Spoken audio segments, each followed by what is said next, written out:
बिस्मिल्लाहिर्रहमानिर्रहीम। पहला सवाल है जी, खलील साहब ने इंडिया से पूछा है कुनूत नाज़िला कब और कैसे पढ़ें। क्या कुनूत नाज़िला फ़जर के अलावा नमाज में पढ़ सकते हैं और क्या कुनूत नाज़िला रुकू से पहले पढ़ सकते हैं? जनाब खलील साहब, कुनूत नाज़िला रसूलुल्लाह सल्लल्लाहु अलैहि वसल्लम ने 1 महीना पढ़ी है फ़जर की नमाज में रुकू के बाद, और उसमें आप सल्लल्लाहु अलैहि वसल्लम ने राल और ज़कवान कबीले के ख़िलाफ़ बद्दुआ की है। फिर कुरान मजीद की आयतें नाजिल हुई, लैसा लका मिनल अम्रि शैउन इल्ला अन यतूब अलैहिम औ युअज़्ज़िबहुम। उसके बाद आप सल्लल्लाहु अलैहि वसल्लम ने पढ़ना छोड़ दी। तो इसी वजह से कुनूत नाज़िला ख़ास हालात में, जब इस्लाम दुश्मनों का जुल्म बहुत ज़्यादा बढ़ जाए, इज्तिमाई सतह पर जुल्म होने लगे, तो उन ख़ास हालात में चंद दिनों तक के लिए कुनूत नाज़िला पढ़ना ये सुन्नत अमल है, जिसमें उन गैर मुस्लिमों के लिए जो इस्लाम पे और अहले इस्लाम पे जुल्म कर रहे हैं उनके लिए उसमें बद्दुआ की जाती है। और ये फ़जर की नमाज में रुकू के बाद मशरू है, ये रुकू से पहले नहीं पढ़ सकते। औरत का बग़ैर महरम के जहाज़ का सफ़र, इस बारे में मैं इससे पिछले वाले एपिसोड में तफसीली जवाब रिकॉर्ड करवा चुका हूँ, आप वो देख लें। यानी जुमेरात, अभी जो परसों जो जुमेरात गुजरी है उसमें मैंने मसला रिकॉर्ड करवाया है, वो सुन लें। ईमान और अक़ीदे में फ़र्क। एक आलिम से सुना, वो फरमाते हैं कि हम में ईमान नहीं है बल्कि अक़ीदा है। अक़ीदा हमें माँ बाप से मिला है। अगर हम में ईमान होता तो हम भरपूर तरीक़े से दीन पर चलते, हमें क़ब्र का यकीन होता और आखिरत का यकीन होता, हम कुरान समझ कर पढ़ते और इसके साथ अमल करते। क्या इनकी ये बात सही है? मोहम्मद उमर कश्मीर से। देखिए, अक़ीदा और ईमान में कोई फ़र्क नहीं है। इन आलिम का मकसद ये होता है कि ईमान ज़रा एक मुक़द्दस लफ्ज़ है, तो वो जैसे कुरान में जगह जगह आता है ना, जब इन पर हमारी आयात तिलावत की जाती है तो इनका ईमान बढ़ता है, तो ख़ास कैफ़ियत इनकी मुराद अगर हों तो फिर ये बात बिल्कुल दुरुस्त है। लेकिन लफ्ज़ी एतबार से कोई ख़ास फ़र्क नहीं है। ईमान अक़ीदा एक ही चीज़ के दो नाम है, लेकिन कैफ़ियत के एतबार से जो है वो कैफ़ियत को अक्सर ईमान से ताबीर किया जाता है, तो फिर ठीक है। गली साफ़ करने का क्या अजर है? कुछ लोग अपने घर के सामने की गली में कचरा फेंकते हैं। इस गली में रहने वाले एक आदमी ने इस गली को साफ़ कर दिया। फिर इस आदमी ने लोगों से कहा कि ये गली मैंने साफ़ की है, तो क्या लोगों को कहने से गली साफ़ करने की नेकी ख़त्म हो जाएगी? नूर मोहम्मद, मक्का मुकर्रमा से। नहीं, अगर उसने लोगों को तरगीब देने के लिए कहा है कि गली मैंने साफ़ की है, ये लोगों से इसलिए कहा है ताकि लोग थोड़ा ख्याल करें कि जब मैं इतनी खिदमत कर रहा हूँ तो थोड़ा सा मुझे अप्रिशिएट करें, इस नीयत से अगर उसने कहा है तो नेकी ख़त्म नहीं होगी। खाम में शो बराए शो मारने के लिए कहा है तो नेकी का सवाब कम हो सकता है। बाकी गली साफ़ करने का अजर क्या है? भाई, रसूलुल्लाह सल्लल्लाहु अलैहि वसल्लम की सही हदीस है। आप सल्लल्लाहु अलैहि वसल्लम ने फरमाया, अल-ईमान बिज़उन व बिज़उना व सित्तून शुअबा, कि ईमान के 70 से ज़्यादा शोबे हैं, जिनमें सबसे कम दर्जे का शोबा क्या है कि इमाततुल अज़ा अनित तरीक़, रास्ते से तकलीफ़ दे चीज़ को हटाना। तो आप बताइए कि रास्ते से जब एक कांटा कोई हटाएगा तो उस पर भी अजर मिलेगा, ईमान का एक हिस्सा है ये।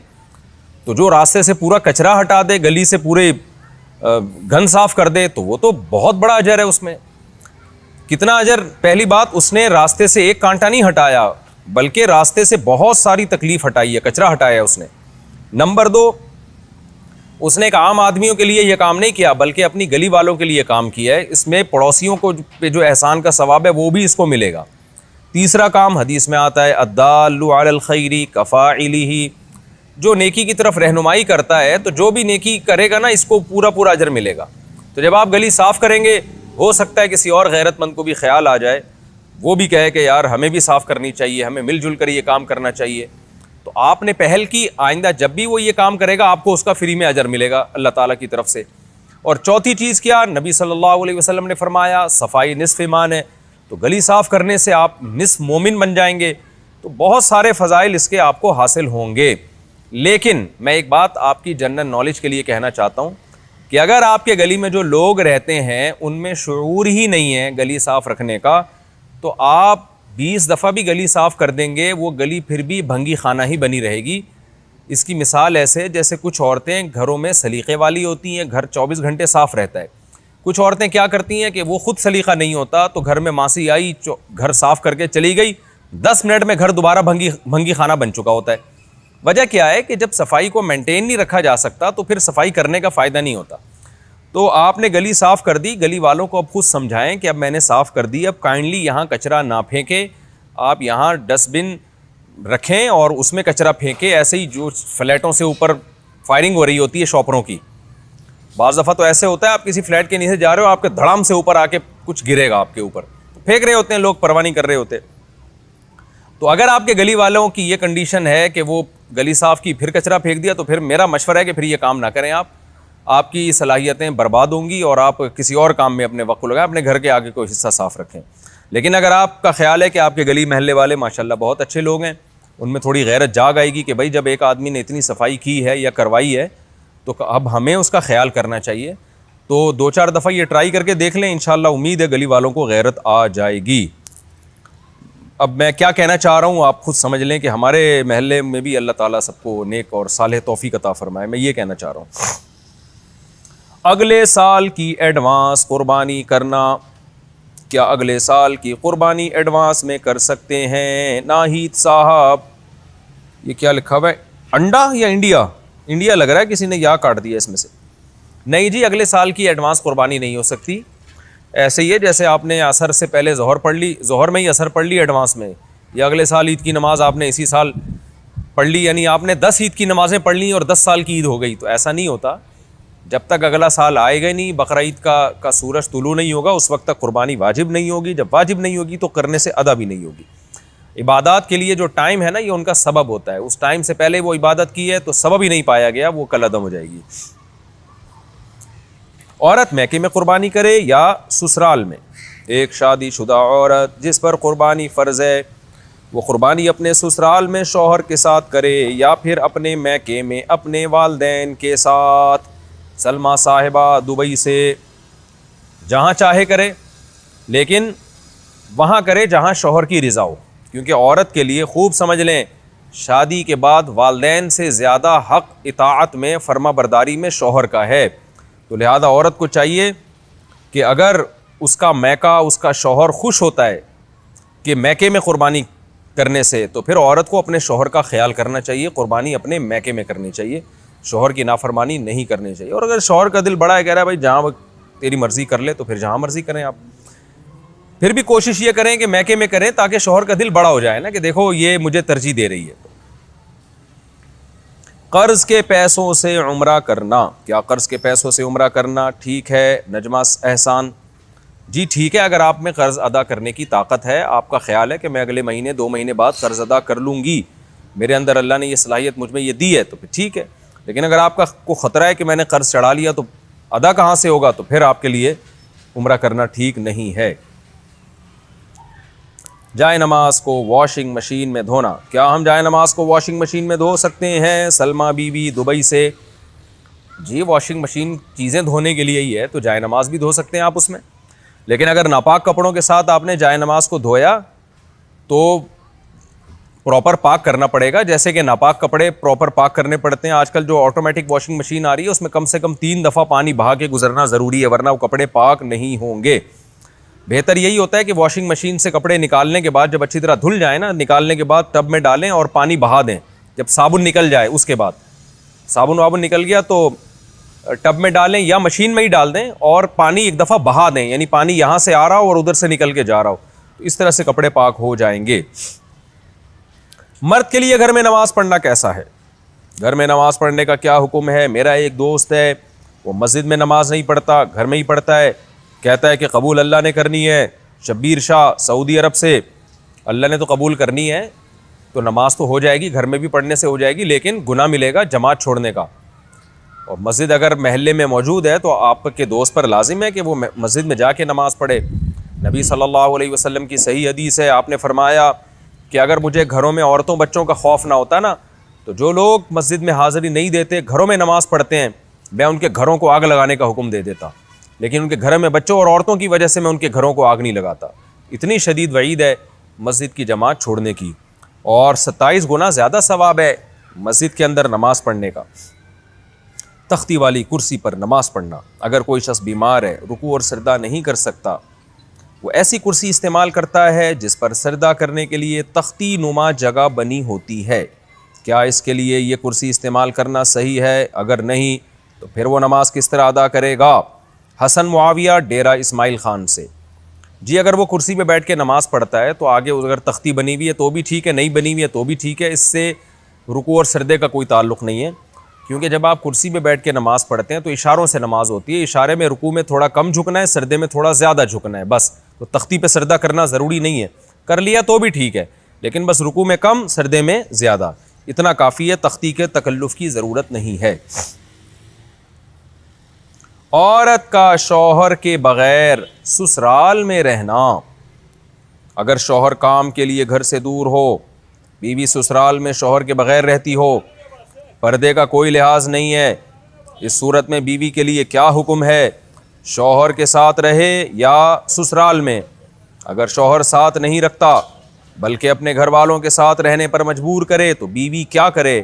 तारिक साहब इस्लामाबाद से। देखें, शौहर अगर जॉब के लिए गया है 8-8 महीने, 1-1 साल बाद घर आता है, तो असल मसला तो ये है कि जहाँ शौहर रहेगा बीवी वहीं रहेगी। शौहर को चाहिए कहीं भी गया है इतने लंबे सफ़र के लिए तो बीवी को साथ लेके जाए। इस पर मैं कई बार दलाइल दे चुका हूँ, कुरान से भी, हदीस से भी। उन दलाइल को मैं रिपीट नहीं करूँगा। इसमें शौहर को भी फ़ायदा है, बीवी का भी फ़ायदा है। गुनाह से दोनों बचेंगे, फितने का अंदेशा कम होगा। इतने इतने अरसे इस दौर में बीवी से दूर रहने में इंसान में ख़तरा होता है कि गुनाह में मुब्तला ना हो जाए। और फिर बीवी के साथ एक नौयत की जुल्म और ज़्यादती भी है कि आप 8-8, 9-9 महीने उसको छोड़ के चले जाते हैं, तो ये एक यानी उसकी बेचारी की भी तो जवानी सारी बर्बाद हो जाती है, पूरी शौहर के बग़ैर जवानी गुजरती है। तो इसलिए असल हुक्म तो यही है, शौहर जहाँ रहेगा बीवी उसके साथ रहेगी। लेकिन बाज़ गरीब लोग होते हैं, उनके पास वसाइल नहीं होते हैं, सऊदी अरब में मजदूरी की जॉब कर रहा है, वो बीवी को साथ रख नहीं सकता। अगर रखेगा तो ख़र्चे इतने बढ़ जाएंगे कि वो कमाएगा क्या फिर। बाज़ लोग मजबूर होते हैं, दुबई में रह रहे हैं, कह रहे हैं फ़्लैटों का किराया इतना है, बीवी को यहाँ रखा तो भाई हम बचेगा ही कुछ नहीं हमारे लिए। तो ऐसी शदीद मजबूरी में फिर मियाँ बीवी कंप्रोमाइज़ कर सकते हैं, भाई मैं मजबूर हूँ, कमाने के लिए जा रहा हूँ, तुम्हें भी पता है मैं अगर यहाँ रहूँगा तो तुम्हें ही खाने के लाले पड़ेंगे, तुम ही मुझे तंग करोगी फिर। तो ऐसी सूरत में फिर बीवी ससुराल में रहे या मैके में रहे, तो उसूल तो ये है कि जहाँ शौहर चाहता है वहाँ रहे। उसूली बात तो ये है, क्योंकि जब रुखसत होके आ गई है वो ससुराल की अमानत है ना। हर आदमी चाहता है कि भाई मेरी बीवी मेरे वालिदैन के साथ रहे, यही हमारा कल्चर है और शरीयत में इसके नाजायज़ होने की कोई दलील भी नहीं है। और मियाँ बीवी के बहुत से मामलात उर्फ़ मुतय्यन करता है, तो हमारे उर्फ़ में यही होता है कि बीवी फिर ससुराल में रहती है, रुखसत होके आ गई है वो। तो इसमें असल हुक्म तो यही है कि शौहर जहाँ चाह रहा है वहाँ रहे। अगर शौहर चाह रहा है कि मेरे माँ बाप के साथ रहो, तो फिर औरत को जायज़ चीज़ों में शौहर की इताअत उस पर लाजिम है। उसको चाहिए कि वो शौहर के वहाँ रहे जहाँ उसके माँ बाप हैं। लेकिन अगर वाकई ससुराल में उस पर जुल्म हो रहा है, बहुत ज़्यादा बेपर्दगी हो रही है एहतियात के बावजूद, या खुदा न ख्वास्ता जवान देवर हैं, ख़तरा है खुदा न ख्वास्ता। आमतौर पर हमारे माशरे में ऐसा ख़तरा होता नहीं है, खैर अल्हम्दुलिल्लाह गालिब है, लेकिन बाज़ दफ़ा ख़तरा भी होता है। देवर जवान है, ख़तरा है, जॉइंट फैमिली है, तो फिर औरत ससुराल में नहीं रहेगी, फिर वो शौहर की गैर मौजूदगी में अपने वालिदैन के घर रहेगी। फिर ऐसी सूरत में शौहर को भी चाहिए कि वो बीवी को फोर्स ना करे, अपने देवरों के साथ रहने पर मजबूर न करे। उसमें फितने का अंदेशा बहुत ज़्यादा है। नबी सल्लल्लाहु अलैहि वसल्लम ने फरमाया अलहम वो मौत, यानी मौत की तरह देवर को करार दिया गया है एहतियात के मामले में। तो मैं देवरों पे बदगुमानी नहीं कर रहा कि बहुत से देवर भी बयान सुन रहे होते हैं, वो कहते हैं यार हमें ये बना के पेश कर दिया, हम तो बहुत अच्छे हैं। आपके अलावा की बात कर रहा हूँ, जो मेरा इस वक्त चैनल देख रहे हैं उनके अलावा की बात कर रहा हूँ। लेकिन बहरहाल एहतियात ज़रूरी है। शौहर दूर हो, जवान भाभी हो घर में और देवर भी हों, तो अल्हम्दुलिल्लाह हमारे माशरे में खैर गालिब है। लेकिन कहीं भी फितने का अंदेशा होगा तो वहाँ पर फिर औरत अपने वालिदैन के साथ रहेगी।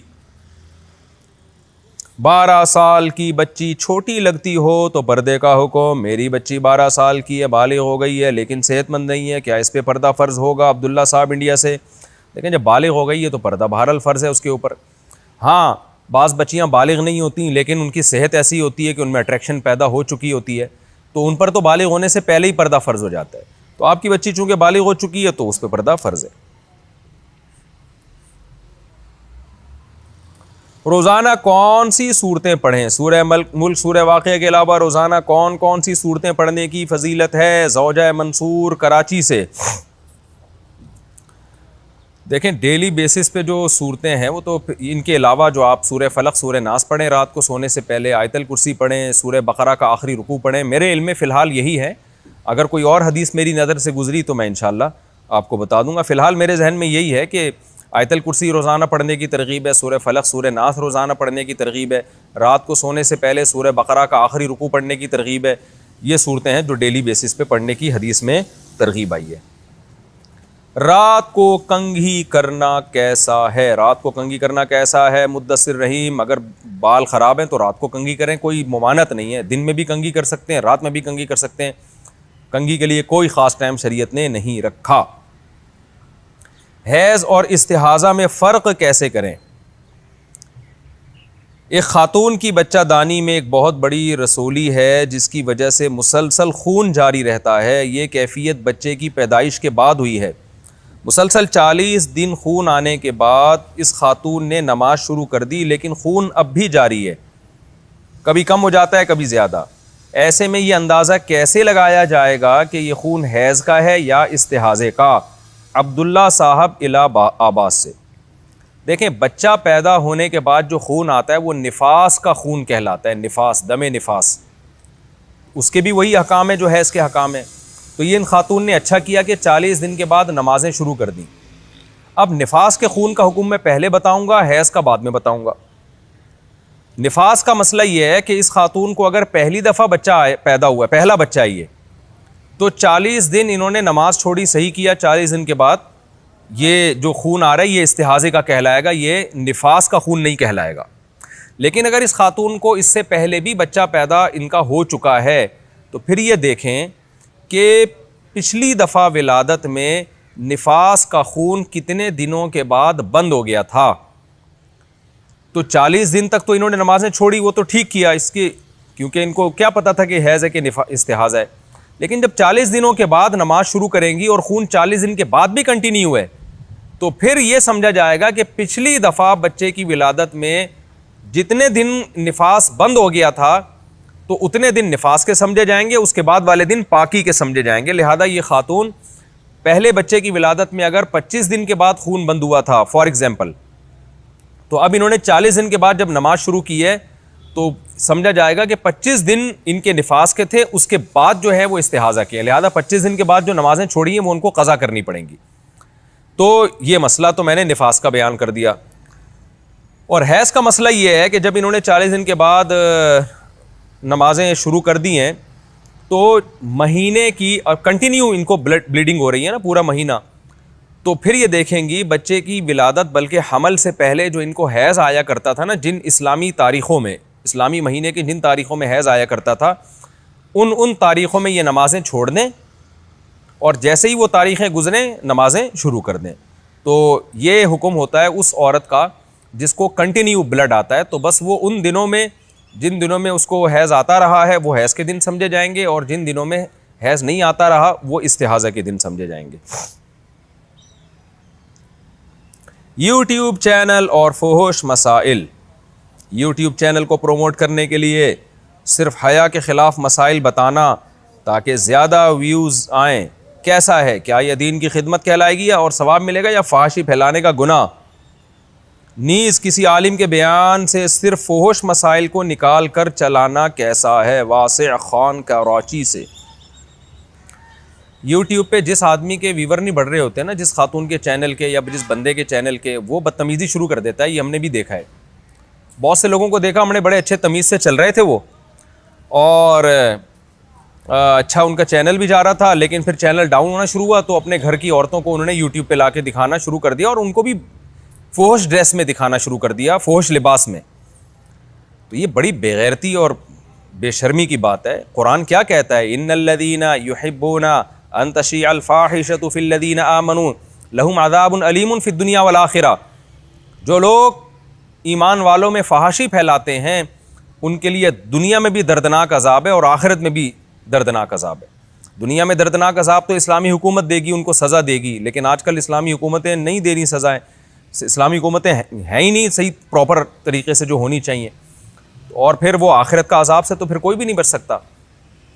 तो इसलिए खुदारा अपनी जान पे रहम करें। यूट्यूबर से मैं गुजारिश करता हूँ फुहश तस्वीरें बाज़ दफ़ा मसला सही, कोई आलिम सही मसला बयान कर रहा होता है, मेरे बयानात में भी ऐसा होता है, कोई मसला है वो अगरचे हया के ख़िलाफ़ है लेकिन तमीज़ के दायरे में रह के हमने बयान किया। किसी ने क्या किया, फ़ौरन अपने चैनल पे फुहश लड़कियों की तस्वीर और बेहुदा तस्वीरें लगा के वायरल करने के लिए, और हमारी कौम भी ठरकी है, जाके देखती है ऐसे चैनलों को है, सारे ठरकी नहीं है जो इस वक्त बयान सुन रहे हैं, ये मेरा मसाइल का सेशन सुन रहे हैं उनके अलावा। तो क्या करते हैं कि ये बहुत गलत है, तो गैरत का सौदा मत करें, इंसान भूखा मर जाए मगर बेगैरत ना बने। तो बहुत लोग बताते हैं कि भाई जिसका चैनल नहीं चल रहा होता ना, वो अपने घर की औरतों को एक्सपोज करना शुरू कर देता है और बेहयाई, यानी उसमें ऐसे लिबास में अपनी औरतें दिखाना शुरू कर देता है जो हया के ख़िलाफ़ है। ज़ाहिर है अगर प्रॉपर ड्रेस में औरत को दिखाएंगे तो कौन देखेगा उसको, तो बाकायदा वो जो है ना बेहुदा लिबास में ख़वातीन को यूट्यूब पे अपने घर की औरतों को लाना शुरू कर देते हैं। तो अपनी बीवी, अपनी बेटी, अपनी बहनें, ये घर में रखने की चीज़ें हैं, ये दुनिया के सामने नुमाइश की चीज़ नहीं है कि आप इनको ऐसे फुहश ड्रेस में दुनिया में कोई सामने तमाशा बनाएं। लोग चस्के ले रहे होते हैं, देख रहे होते हैं, लेकिन ये बहुत गलत हरकत है। अल्लाह के अजाब से डरना चाहिए। आपकी अर्निंग तो हो जाएगी, लेकिन क्या करना ऐसी अर्निंग का और जिसमें अल्लाह बरकत छीन ले और आखिरत में उसका आपको हिसाब देना पड़े। कौन सी वैक्सीन जायज़ है, कौन सी नाजायज़? जिस तरह कोविड वैक्सीन जायज़ है, क्या बाकी वैक्सीनें भी जायज़ हैं या नहीं? जैसे पोलियो वगैरह जो पहले ही ईजाद हो चुकी हैं शुएब कश्मीर से, वैक्सीन सारी जायज़ ही हैं।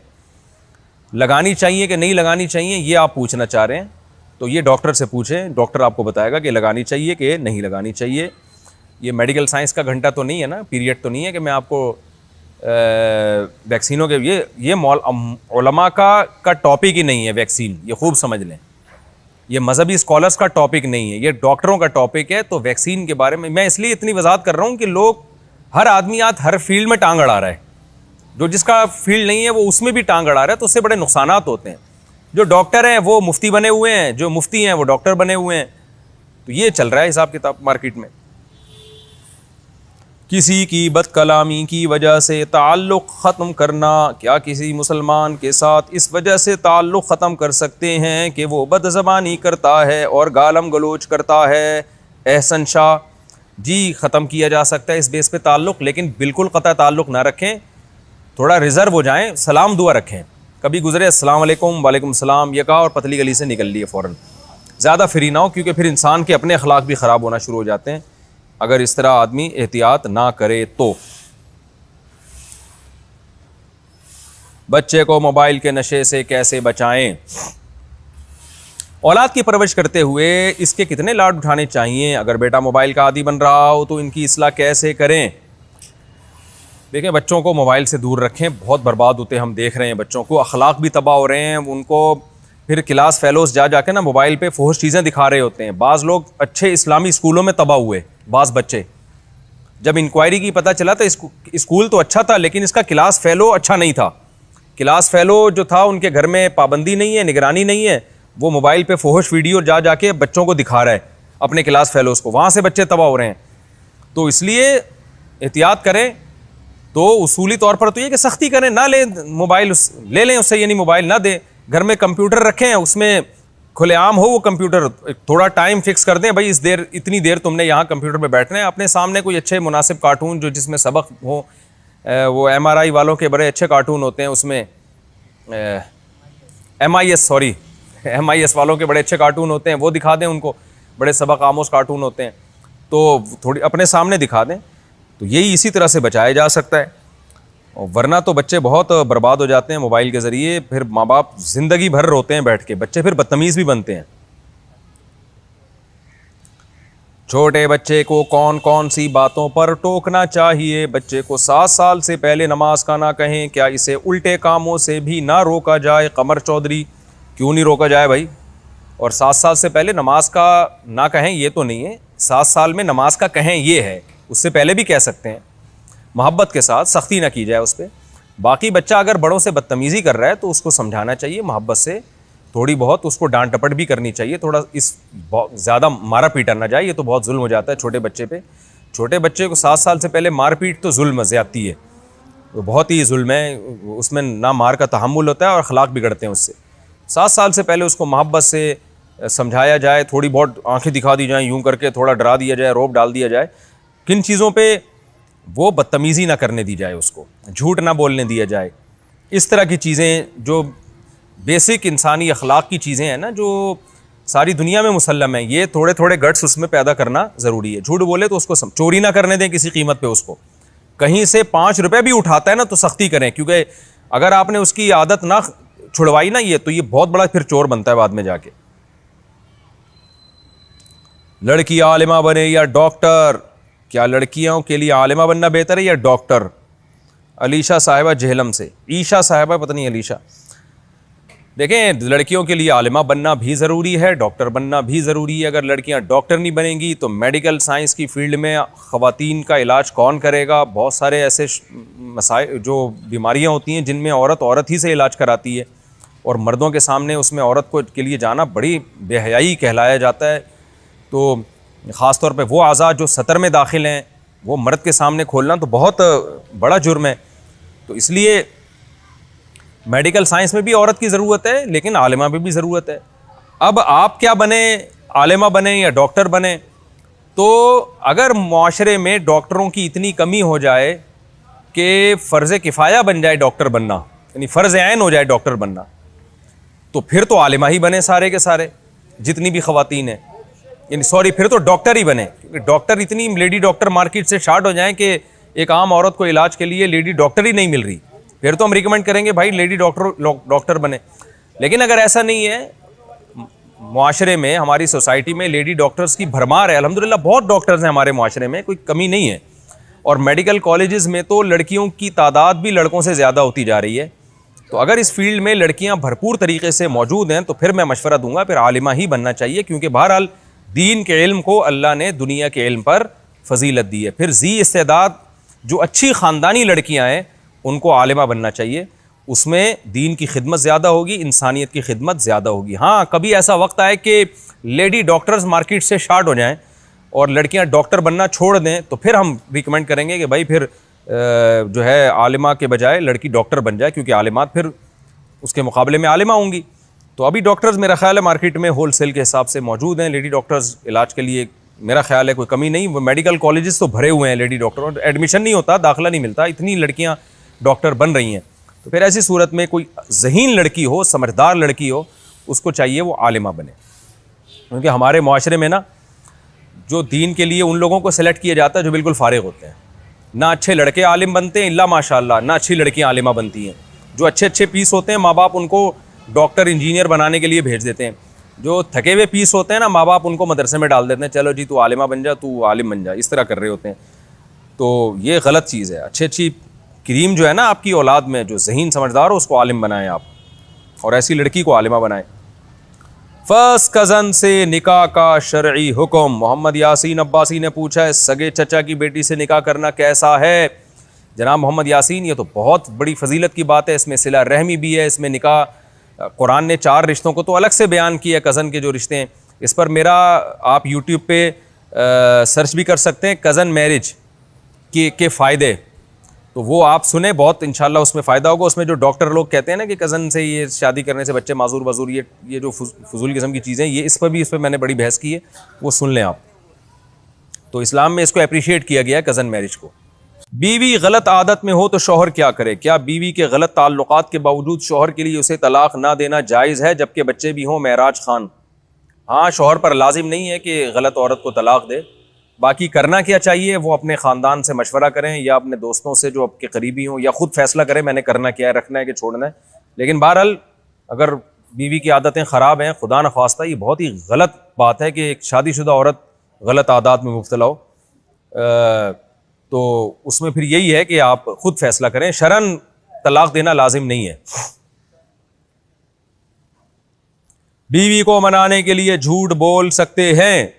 क्या यह बात दुरुस्त है कि बीवी को राज़ी करने के लिए झूठ बोला जा सकता है? मोहम्मद वसीम इंडिया से, रसूलुल्लाह सल्लल्लाहु अलैहि वसल्लम ने फरमाया, हदीस का मफहूम है कि औरत को खुश करने के लिए झूठ बोला जा सकता है। तो लेकिन यहाँ झूठ से मुराद है तौरिया। तौरिया का मतलब गोल मोल तरीके से बात करना है जिससे बीवी का दिल खुश हो जाए।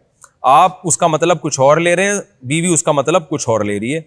इस तरह से गोल मोल बात बीवी को खुश करने के लिए की जा सकती है, इसके बगैर मार्केट में आप चल नहीं सकते।